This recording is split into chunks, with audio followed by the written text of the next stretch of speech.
రాక్షస ప్రేమ పార్ట్ 180. నా నడుమే పట్టుకుంటావా అని లాగిపెట్టి చెంప మీద ఒకటి పీకుతుంది విక్రాంత్ని విన్నీ.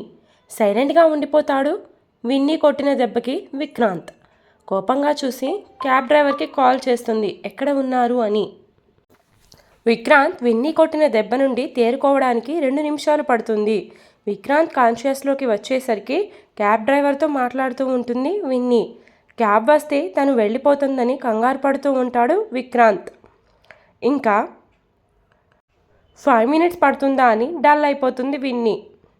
నేను అని తెలియక కొట్టావా అని అడుగుతాడు విక్రాంత్ విన్నీని. నువ్వని తెలిస్తే ఇంకా గట్టిగా కొట్టేదాన్ని అంటూ హార్ష్గా మాట్లాడుతుంది. విన్నీ మాటలకు షాక్ అయిపోతాడు విక్రాంత్. మొన్నటిదాకా నేను చూసిన విన్నీ అయినా తిను ఏంటి ఇలా మాట్లాడుతుంది అనుకున్నాడు. ఇక్కడే ఉంటే ఇలాగే విసిగిస్తూ ఉంటాడని ముందుకు నడుస్తూ ఉంటుంది విన్నీ. నేను మాట్లాడుతున్నాను కదా ఎందుకు వెళ్ళిపోతున్నావు అంటాడు సీరియస్గా. నువ్వు మాట్లాడితే నేను మాట్లాడాలని రూలేమీ లేదు కదా అంటుంది విన్నీ. వావ్, నీలాంటి అమ్మాయిల్ని నేను ఎక్కడా చూడలేదు. ఒకరితో లవ్లో ఉంటావు, ఇంకొకరితో ప్రేమిస్తాను అని మాట ఇస్తావు. ఇష్టం వచ్చినట్టు అందరితో తిరుగుతూ ఉంటారు నీలా ఇన్నోసెంట్గా కనిపించే అమ్మాయిలు. ఈరోజు నీ ఒరిజినల్ క్యారెక్టర్ బయటకు వచ్చింది. ఇన్ని రోజులు చాలా ఇన్నోసెంట్గా బాగా నటించావు. విక్రాంత్ ఒక్కొక్క మాట విన్నీ మనసుని తాగుతుంది. ఎంతలా అంటే తను మనసు మొత్తం ముక్కలు అయ్యేంతలా. కానీ విక్రాంత్ మాట్లాడే ఏ మాటకి తను రియాక్ట్ అవ్వాలి అనుకోలేదు. ఆమెను చీటర్ అనుకున్నా పర్లేదు, ఇక వదిలేస్తాడు అనే థాట్ ఉంటుంది. యూ బ్లడీ, వెళ్ళిపోతావేంటి, ఆగు అంటూ ఆమె భుజం పట్టుకుంటాడు విక్రాంత్ విన్నీది. ఇంకా విన్నీ కోపం స్థాయికి చేరుతుంది. విక్రాంత్ ఇష్టం వచ్చినట్టు టచ్ చేస్తుంటే నీకు మేనర్స్ అనేది ఏడ్చిందా? ఇష్టం వచ్చినట్టు ఒక అమ్మాయిని టచ్ చేస్తావేంటి? తన పర్మిషన్ తీసుకోవాలని ఇంగిత జ్ఞానం కూడా లేదు కాబట్టి ఇలాంటి పనులు చేస్తున్నావని అసహ్యంగా చూస్తుంది.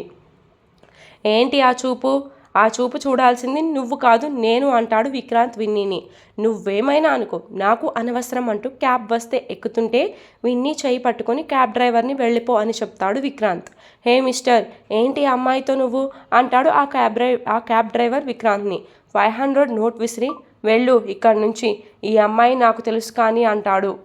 500కు అమ్ముడుపోయి ఒక అమ్మాయిని ఇలా వేధిస్తుంటే వదిలేసే రకాన్ని కాదు అంటాడు ఆ డ్రైవర్.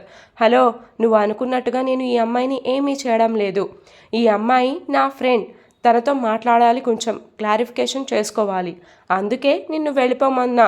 నీ క్యాబ్ క్యాన్సిల్ చేశాను కాబట్టి ఆ డబ్బులు ఇచ్చాను. కార్ డ్రైవర్ ఆ అమ్మాయి వైపు చూస్తాడు. ఏమ్మా, ఆ అబ్బాయి నీకు తెలుసా అని అడుగుతాడు. అవును అని తల ఊపుతుంది విన్నీ. విన్నీ అలా చెప్పగానే డ్రైవర్ అక్కడి నుంచి వెళ్ళిపోతాడు. విన్నీ, ఈ రోజుతో నీ దగ్గర నుంచి నాకు సమాధానం కావాలి. నేను నిన్ను లవ్ చేస్తున్నాను. నువ్వు రియాన్ని మర్చిపోయి నన్ను లవ్ చేస్తావా చేయవా అని అడుగుతాడు. నీకు లాస్ట్ టైం చెప్పాను, ఇప్పుడు చెప్తున్నాను విను విక్రాంత్. నేను రియాన్ని ప్రేమిస్తున్నాను. నిన్ను జస్ట్ ఫ్రెండ్గానే చూస్తాను. నేను చాలా సెన్సిటివ్గా ఉండేదాన్ని. ఎవరిని హర్ట్ చేయడం నాకు ఇష్టం ఉండేది కాదు. నువ్వు నన్ను బెదిరించేసరికి నీకు భయపడి నేను లాస్ట్ టైం అబద్ధం చెప్పాను, రియాన్ని లవ్ చేయడం లేదని. బట్ నీకు భయపడి నా లవ్ని దాచడం నాకు ఇష్టం లేదు. అందుకే ఇప్పుడు చెప్తున్నా విను. రియాన్ని నేను ప్రేమిస్తున్నాను. నిన్ను ఫ్రెండ్గానే చూస్తాను. నువ్వు నన్ను ఎలా ఊహించుకున్నా నాకు అనవసరం అని వెళ్ళిపోతుంది. ఆగు విన్నీ అంటూ మళ్ళీ ఆమె వెనకే పడతాడు విక్రాంత్. ఒకసారి చెప్తే వినిపించదా? ఎందుకు నన్ను టార్చర్ చేస్తున్నావు అంటుంది కోపంగా. నువ్వు నీ ప్రేమతో నన్ను టార్చర్ చేస్తున్నావు. ఎందుకు నన్ను ప్రేమించవు అంటాడు విక్రాంత్. నీకేమైనా పిచ్చా విక్రాంత్? నీకు ఎలా ఎక్స్ప్లెయిన్ చేయాలో నాకు అర్థం కావడం లేదు. నేను వేరే అబ్బాయిని ప్రేమిస్తున్నాను అని మొత్తుకొని చెప్తున్నా సరే వినకుండా నా వెంట ఎందుకు పడుతున్నావు? I hate you Vikrant, I hate you. Maybe నువ్వు నన్ను చాలా డీప్గా ప్రేమించుంటావు, అందుకే ఇలా మాట్లాడుతున్నావు. వేరొకరిని కాదని నీ దగ్గరికి రమ్మని. నాకు తెలియకుండా నీలో అలాంటి ఫీలింగ్స్ కలిగించి ఉంటే రియల్లీ సారీ. ఇక్కడితో నన్ను వదిలే, నా జీవితాన్ని నన్ను జీవించనివ్వు. ఇప్పటి వరకు ఎన్నో కష్టాలు పడ్డాను. నీ కష్టాలన్నీ దూరం చేస్తా, నా ప్రేమని ఒప్పుకో అంటాడు మళ్ళీ విక్రాంత్. విన్నీ అలసిపోతుంది. ఇంకా విక్రాంత్ మాటలకి సమాధానం చెప్పలేక ఇక అక్కడ ఉండాలి అనిపించగా ఫాస్ట్గా ఉరుకుతుంది. ఆగు విన్నీ అంటూ ఆమె వెనకనే పరిగెడుతూ ఉంటాడు విక్రాంత్. విన్నీకి ఆటో దొరికేసరికి అది ఎక్కి వెళ్ళిపోతుంది. దేవుడా, ఎందుకు నన్ను ఇలా ఇబ్బంది పెడుతున్నావని, ఈ వ్యక్తి మారడా అని ఆలోచిస్తూ ఉంటుంది విన్నీ. రేపటి నుంచి రియాన్ ఉంటేనే నేను కాలేజ్కి రావాలి అనుకుంటుంది. రియాన్ లేకపోతే అసలు కాలేజీకి రాను. రేపటి నుండి వీరి టార్చర్ నేను తట్టుకోలేను అని ఏడ్ చేస్తుంది. ఐ లవ్ యూ విన్నీ అంటూ రోడ్ మీద పెద్ద పెద్దగా అరుస్తూ ఉంటాడు విక్రాంత్. లోహిత్ ఫ్రెండ్ అది చూసి అతని కాల్ చేసి విషయం చెప్తాడు. నా తమ్ముడు అలాంటివాడు కాదు, రోడ్ మీద అలాంటి చీప్ వేషాలు వేయడు అని చెబుతాడు లోహిత్. నాకు అబద్ధం చెప్పాల్సిన అవసరం లేదు కదా లోహిత్ అంటూ వీడియో కాల్ చేసి చూపిస్తాడు లోహిత్ ఫ్రెండ్. విక్రాంత్ వెక్కి వెక్కి ఏడవడం కళ్ళారా చూసిన లోహిత్ చాలా బాధపడతాడు. రే, నీకేం తక్కువ అయిందని అలా రోడ్డు మీద పిచ్చివాడిలా ఏడుస్తున్నావని ఫీల్ అవుతాడు. రే, నేను కొంచెం పార్టీ మీటింగ్లో ఉన్నాను, నువ్వు ఏమనుకోకుండా నా తమ్ముడిని ఫాలో అవుతూ ఉండు అని చెప్తాడు. సరే అంటూ లోహిత్ ఫ్రెండ్ కాల్ కట్ చేస్తాడు. విక్రాంత్ చాలాసేపు అలానే ఏడ్చి తన ఇంటికి బయలుదేరుతాడు. లోహిత్కి కాల్ చేసి అదే విషయం చెప్తాడు. మీ తమ్ముడు ఇంటికే వెళ్ళాడు అని. చాలా థ్యాంక్స్ రా నువ్వు చేసిన హెల్ప్కి అని కాల్ కట్ చేస్తాడు లోహిత్. ఇంటికి డల్గా రావడంతో దివ్య ఏమైంది అని అడుగుతుంది. ప్రేమించిన అమ్మాయి ప్రేమని రిజెక్ట్ చేసింది అమ్మా అని చెప్తాడు విక్రాంత్. వదిలేరా ఆ అమ్మాయిని, అమ్మాయి లో క్లాస్ అని ఆల్రెడీ చెప్పావు. మళ్ళీ మీ నాన్నకి ఇష్టం లేదు, అవసరమా ఇంతమందికి ఇష్టం లేని నీ ప్రేమ అంటుంది. ప్రేమ నాది కదా, పెయిన్ నాకే తెలుస్తుంది, మీరు మాటలు చెప్పేవాళ్లే అంటాడు విక్రాంత్. ఇప్పుడు ఏం చెప్పినా కొడుకు వినే స్థితిలో లేడని సైలెంట్ అవుతుంది దివ్య. విన్నీ ఆటో దిగి ఇంట్లోకి రాగానే వేగాన్ని చూస్తుంది. సాధికతో కాల్ మాట్లాడుతూ నేను తర్వాత చేస్తా అని కాల్ కట్ చేస్తుంది. విన్నీని చూడగానే వేగ విన్నీ ఫేస్ మొత్తం ఏడ్చినట్టుగా ఉబ్బుగా కనిపిస్తుంది. ఏమైంది అని అడుగుతుంది కూతుర్ని అలా చూడగానే. ఏం లేదు, ఈరోజు నా ప్రాబ్లమ్స్ నేను క్లియర్ చేసుకున్నాను అనుకుంది మనసులోనే. చాలా పెద్ద వార్నింగ్ అయితే విక్రాంత్కి నేను ఇచ్చేశాను, ఇంకొకసారి ఇలానే నా వెనక పడితే అప్పుడు డాడ్కి చెప్పాలి అనుకుంది విన్నీ మనసులోనే. ఏం లేదు మా, తలనొప్పిగా ఉంటే ఏడ్చాను అని గదిలోకి వెళ్ళిపోతుంది విన్నీ. విక్రాంత్ అన్న మాటలు పదే పదే గుర్తుకు వస్తుంటే ఏడుస్తుంది. నేనేమీ అతన్ని ప్రేమ పేరుతో మోసం చేయలేదు కదా, ఎందుకు అన్ని మాటలు అన్నాడు? నేను సైలెంట్గా ఉంటే ఇంకా ఎన్ని మాటలు అనేవాడో.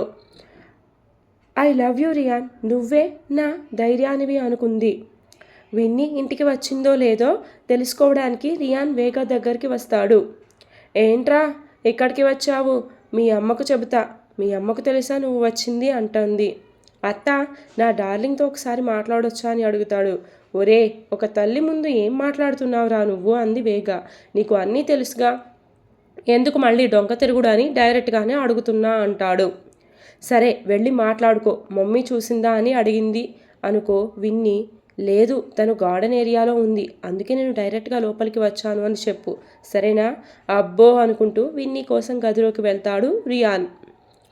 రే, ముందే చెప్తున్నాను, నా కూతురికి దూరంగా ఉండి మాట్లాడు, ఏమైనా వేషాలు వేశావో తర్వాత చెప్తాను నీ సంగతి అంటుంది వేగ. ఇదే వార్నింగ్ నీ కూతురికి కూడా ఇవ్వాలి, నాకు కాదు అని నవ్వుకుంటూ వెళ్ళిపోతాడు. వామ్మో, వీళ్ళిద్దరి వ్యవహారం ఎక్కడి వరకు వెళ్తుందో ఏంటో, త్వరగా వీళ్ళ స్టడీ కంప్లీట్ అయిపోతే పెళ్లి చేసేయాలి అనుకుంటుంది వేగ. విన్నీ రియాన్ గురించిన ఆలోచనల్లో ఉండగానే రియాన్ వెనక నుంచి ఆమెని హక్ చేసుకుంటాడు. రియాన్ వెనక నుంచి హక్ చేసుకునేసరికి విన్నీ నవ్వుతుంది. ఏంటి ఇంత ధైర్యంగా నవ్వుతున్నావు, ఇంట్లో మీ అమ్మ వాళ్ళు ఉన్నారు, మర్చిపోయావా అంటాడు రియాన్. విన్నీ కాన్షియస్లోకి వచ్చి, ఓ ఏంటి అలా వచ్చేసావు, అమ్మ కానీ నాన్న కానీ మన ఇద్దరిని ఇలా చూశారంటే ఇంకేం లేదు అంటుంది. ఏముంది, రేపే మన ఇద్దరు పెళ్లి చేసేస్తారు, ఎంచక్కా నువ్వు నాతో పాటు ఉండొచ్చు అంటాడు. అలా చేసేవాళ్ళు అయితే నిన్ను మన ఇద్దరం ఉన్నప్పుడే చూసినప్పుడే చేసేవాళ్ళు, వాళ్ళకి ఇప్పుడు అప్పుడే మన ఇద్దరి పెళ్లి చేయడం ఇష్టం లేదు, అందుకే సైలెంట్గా ఉన్నారు అంది. అబ్బో, మా విన్నీకి మధ్య చాలా తెలివితేటలు ఎక్కువైపోయాయి అంటాడు. రియాన్ అనే వ్యక్తి ప్రేమలో ఉన్నప్పుడు ఆ మాత్రం తెలివితేటలు ఉండడం తప్పు కాదేమో అంది. అసలు కాదు, కాకపోతే ఆ ప్రేమని ఎప్పటికీ నిలుపు అంటాడు రియాన్. నీ ఉద్దేశం ఏంటి మిస్టర్? మధ్యలో నేను వదిలేసి వెళ్ళిపోతాను అనుకుంటున్నావా? అలా వెళ్ళిపోయే ఛాన్సే నేను ఇవ్వాలిగా. నువ్వు వెళ్దామనుకున్నా అన్నాడు రియాన్. అబ్బా చాలు, ఇంకా ఆపు, ఇలాంటివి మనం మాట్లాడుకోవద్దు, ఎందుకంటే ఎప్పుడు మనం కలిసే ఉంటాం కాబట్టి అంది విన్ని. ఓకే ఓకే, నేనేం మాట్లాడను, కానీ నీ ఫేస్ ఏంటి ఏడ్చినట్టుగా కనిపిస్తుంది? ఏం లేదు, నేను సంతోషంగా ఉన్నా అంటూ నవ్వుతుంది. అవునా, నాకేమో ఏడ్చినట్టుగా కనిపిస్తుంటే నువ్వేమో నవ్వుతున్నావు. ఈరోజు నేను చాలా ధైర్యంగా నా ప్రాబ్లమ్ని ఎదుర్కొన్నాను. ప్లీజ్ ఆ ప్రాబ్లం ఏంటనేది అడక్కు, సిచ్యువేషన్ వస్తే నేను చెప్తాను అంది విన్ని. నువ్వు ధైర్యంగా ప్రాబ్లమ్ని ఫేస్ చేస్తే చాలు, నాకు చెప్పాల్సిన అవసరం లేదు అంటాడు రియాన్. నువ్వు హ్యాపీగా ఉంటే చాలు, నాకు ఇంకేం అవసరం లేదు. నువ్వు నా పక్కన ఉంటే నేను ఎప్పటికీ హ్యాపీగానే ఉంటాను అని నవ్వుతుంది విన్ని. రియాన్ ఇంకా చాలు ప్లీజ్, అమ్మ వస్తుంది వెళ్ళిపో. అసలు ఎక్కడ ఉంది తను అని అడుగుతుంది. అత్త గార్డెన్ ఏరియాలా ఉన్నట్టుంది, మామ అయితే ఇంకా రాలేదు, సో అందుకే అంత ధైర్యంగా నీ దగ్గరికి వచ్చేసాను అని చెప్పాడు రియాన్. అమ్మ నువ్వు ఇంట్లోకి వచ్చింది చూసిందా లేదా అని అడుగుతుంది. లేదు అంటాడు రియాన్. అయితే త్వరగా వెళ్ళిపో, అమ్మ నన్ను ఇలా చూడకముందే వెళ్ళిపోతే బెస్ట్ మన ఇద్దరికీ అని చెప్తుంది. ఎందుకు ప్రతి దానికి భయపడుతున్నావు? నేను ఏదో కొంచెం సేపు నీతో మాట్లాడదామని వస్తే అన్నాడు రియాన్. మనం మాట్లాడుకునే పొజిషన్లో లేము, ప్లీజ్ అర్థం చేసుకో అంది. నువ్వే నన్ను అర్థం చేసుకోవట్లేదని మొహన్ డల్గా పెడతాడు రియాన్. ప్లీజ్, నేను ఇప్పుడే హ్యాపీగా ఉన్నాను, నేను ధైర్యంగా నా ప్రాబ్లమ్ని ఎదుర్కొన్నానని మళ్ళీ కొత్త ప్రాబ్లమ్ని తీసుకురాకు అంటుంది. ఇది కూడా నువ్వు ఎదుర్కో, ఈరోజు కాకపోతే రేపైనా ఇంట్లో వాళ్ళకి తెలియాలి కదా అంటాడు. అవును తెలియాలి, బట్ చెప్పే ధైర్యం అయితే నాకు లేదు, ప్లీజ్ అర్థం చేసుకో అంటుంది. సర్లే, నీతో వాదులాట అనవసరం, నేను వెళ్ళిపోతాను.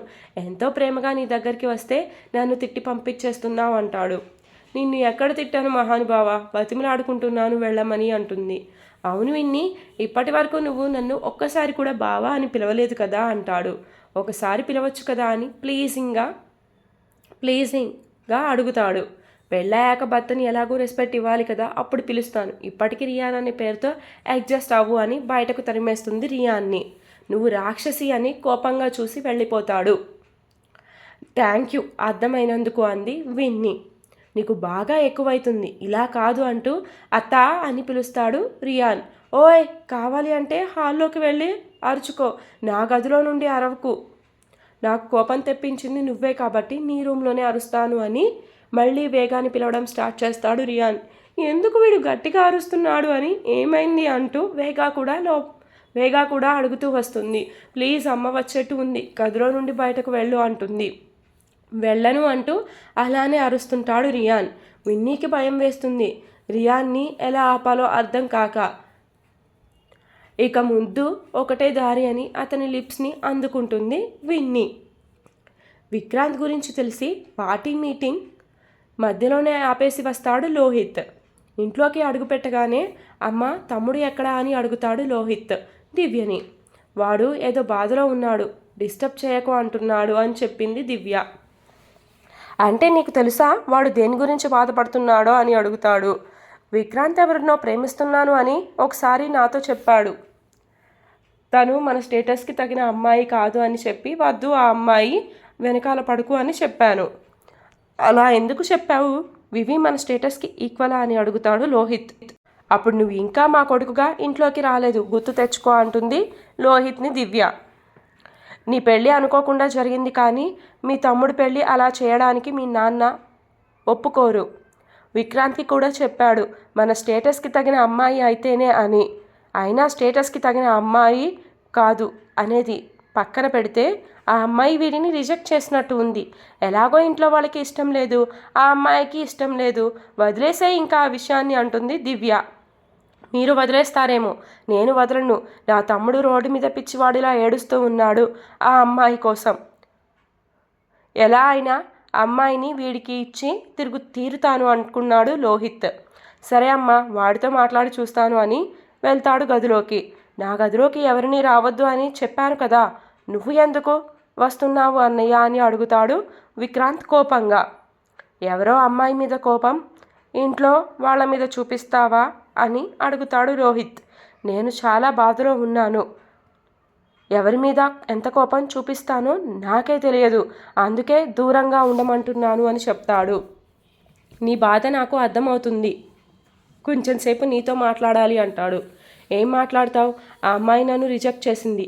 అదే నీకు చెప్పాను. ఇంకేం చెప్తాను అంటాడు. ఆ అమ్మాయి నిన్ను రిజెక్ట్ చేసింది.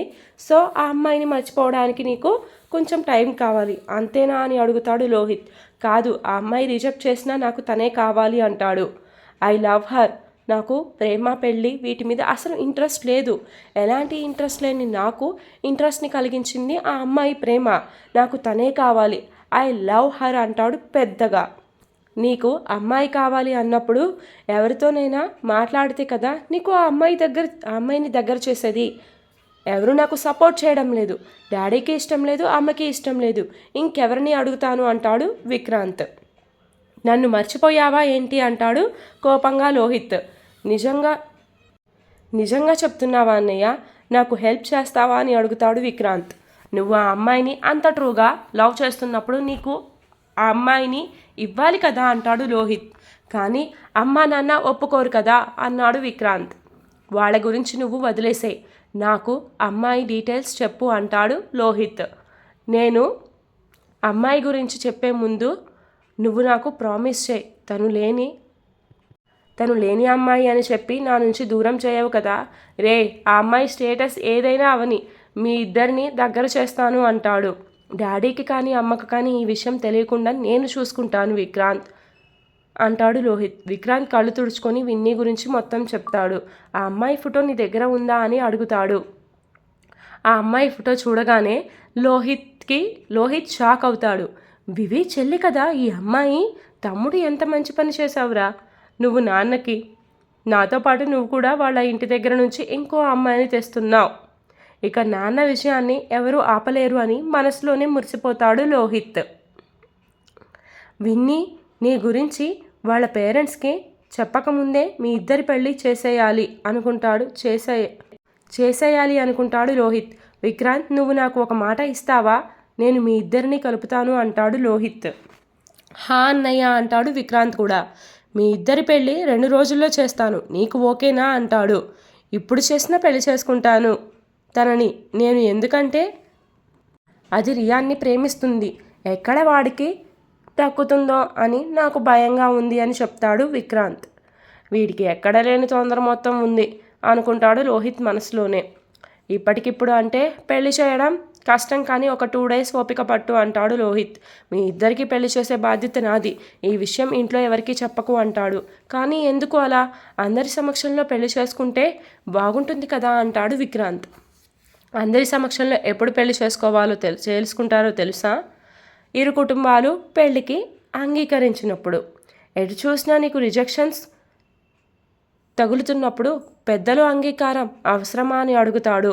లేదు, నాకు ఎవరి గురించి అవసరం లేదు. మా ఇద్దరి పెళ్ళి జరిగితే చాలు అంటాడు. మీ ఇద్దరి పెళ్లి గురించి నేను చూసుకుంటాను, ఇక బాధపడడం ఆపో అంటాడు లోహిత్. సరే అన్నయ్య అంటూ కళ్ళు తుడుచుకొని లోహిత్ని హక్ చేసుకుంటాడు విక్రాంత్. ఈరోజు ఎపిసోడ్ ఇంతతో కంప్లీట్ అయిపోయిందండి. For more updates do follow me. Story continuous. Story ఎటో టర్న్ అవ్వబోతుంది అనిపిస్తుంది. మళ్ళీ ఇలాంటి ట్విస్ట్లన్నీ ఈ స్టోరీలో ఎప్పటికప్పుడు ఎదురవుతూనే ఉంటాయి. 2 రోజుల్లో పెళ్ళి అంట. ఏం జరుగుతుంది అంటారు మీరు? మీరేమనుకుంటున్నారో గెస్ చేయండి. స్టోరీ అయితే continuous. For more updates do follow me. ఈరోజు మోడర్న్ కపుల్ అప్డేట్ ఇచ్చానండి. ఆఫ్టర్నూన్ 2కి ఒకసారి చెక్ చేసుకోండి. అండ్ అలాగే రాక్షస ప్రేమ అప్డేట్ కూడా 179 పార్ట్ అయితే ఇచ్చాను. 180 పార్ట్ ఇప్పుడు మీరు చదివేది. ఇది చదివే ముందు 179 కూడా ఒక లుక్ వేసి వచ్చేసేయండి. 2 అప్డేట్స్ చదివేసేయండి.